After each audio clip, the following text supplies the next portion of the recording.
ఎన్నికలు సమీపిస్తున్నాయి. అలాంటి సమయంలో ఓ రాజకీయ పార్టీలో నుంచి మరో పార్టీలోకి గాలివాటం నేతలు అంటే ఆయారాం గయారాంలు మళ్లీ పార్టీ కండువా మార్పిడి కార్యక్రమానికి శ్రీకారం చుట్టేందుకు కథం తొక్కుతున్నారు. ఇప్పటికే అలాంటి దండు మిడతల దండులా దూసుకొస్తుందని, అలాంటి వారి పట్ల చాలా అప్రమత్తంగా ఉండాలని, లేకుంటే తెలుగుదేశం పార్టీ మళ్లీ పూర్వస్థితిలోనే కొనసాగే అవకాశం ఉందని సైకిల్ పార్టీ శ్రేణుల్లో ఓ అభిప్రాయం అయితే ఒకంత ఆందోళనగా వ్యక్తమవుతోందని తెలుస్తోంది. ఎందుకు అంటే 2019 ఎన్నికల్లో ఫ్యాన్ పార్టీ విజయ డంకా మోగించడంతో తెలుగుదేశం పార్టీ ప్రతిపక్షానికే పరిమితమైందని, అయితే గతంలో అంటే ఉమ్మడి ఆంధ్రప్రదేశ్ రాష్ట్రంలో తెలుగుదేశం పార్టీ ప్రతిపక్ష పాత్ర పోషించిన ఏనాడు పడని ఇబ్బంది ఫ్యాన్ పార్టీ అధికారంలోకి వచ్చిన తర్వాత సైకిల్ పార్టీ జాతీయ అధ్యక్షుడు నారా చంద్రబాబు నాయుడు నుంచి కింది స్థాయి శ్రేణుల వరకు తీవ్ర ఇబ్బందులు ఎదుర్కొన్నారని, ఇంకా సోదాహరణగా వివరించాలి అంటే వైఎస్ జగన్ ముఖ్యమంత్రి పీఠం ఎక్కిన నాటి నుంచి అంటే తన ప్రభుత్వ హయాంలో తాను ప్రజాధనంతో నిర్మించిన ప్రజావేదికను తమకు కేటాయించాలని చంద్రబాబు అలా కోరటం, ఆ వెంటనే జగన్ సర్కార్ సదరు నిర్మాణాన్ని కొన్ని గంటల వ్యవధిలోనే ఇలా కూల్చివేయటం నుంచి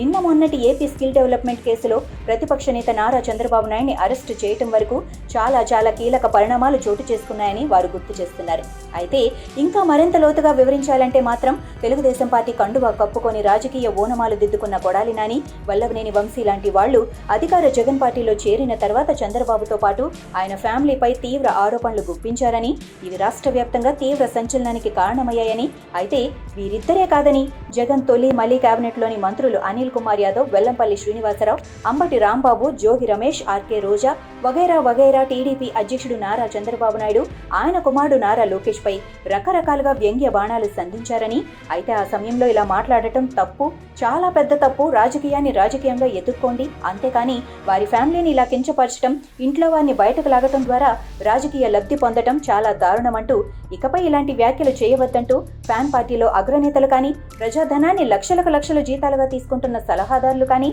అలా ఒక్క మాట కూడా చెప్పి వారిని వారించలేదని, అలాగే జగన్ అధికారంలోకి వచ్చిన తర్వాత టీడీపీ జాతీయ అధ్యక్షుడు నారా చంద్రబాబు నాయుడు నుంచి ఆ పార్టీలో సాధారణ కార్యకర్త వరకు పోలీస్ స్టేషన్లో కేసులు నమోదయ్యాయని, అందులో ఎవరికి ఎటువంటి మినహాయింపు లేదని, అలాంటి సమయంలో సైతం అధికారం అనేది ఎవరికి శాశ్వతం కాదని, నేడు అధికారం మీ వద్ద ఉంటే రేపు మరో పార్టీ పరం అవుతుందని, అలాంటి పరిస్థితుల్లో ఆచితూచి వ్యవహరించాల్సి ఉంటుందని, ఇంకా క్లారిటీగా చెప్పాలి అంటే రేపు ఇదే పరిస్థితి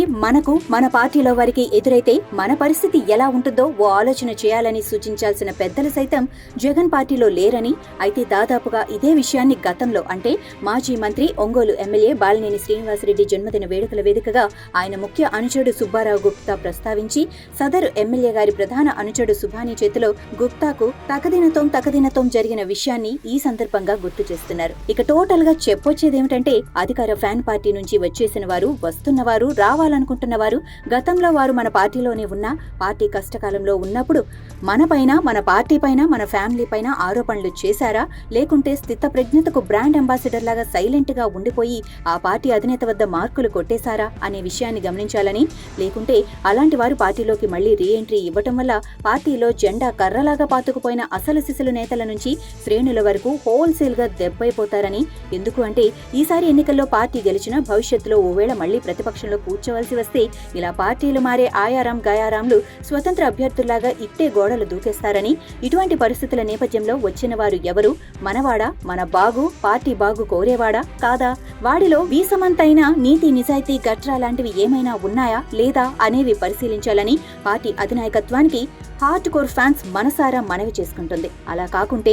ఏ పార్టీ అధికారంలోకి వస్తుంటే ఆ పార్టీ కండువా కప్పుకొని, ఆ పార్టీ రంగు చొక్కా తొడుక్కొని పండగ వేళ చందాల కోసం వస్తున్న బాపత లాంటి వాళ్ల అన్న ఆలోచన చేయాలని పార్టీలోని కీలక నేతలకు సైకిల్ పార్టీ శ్రేణులు ఓ సూచన చేస్తోంది.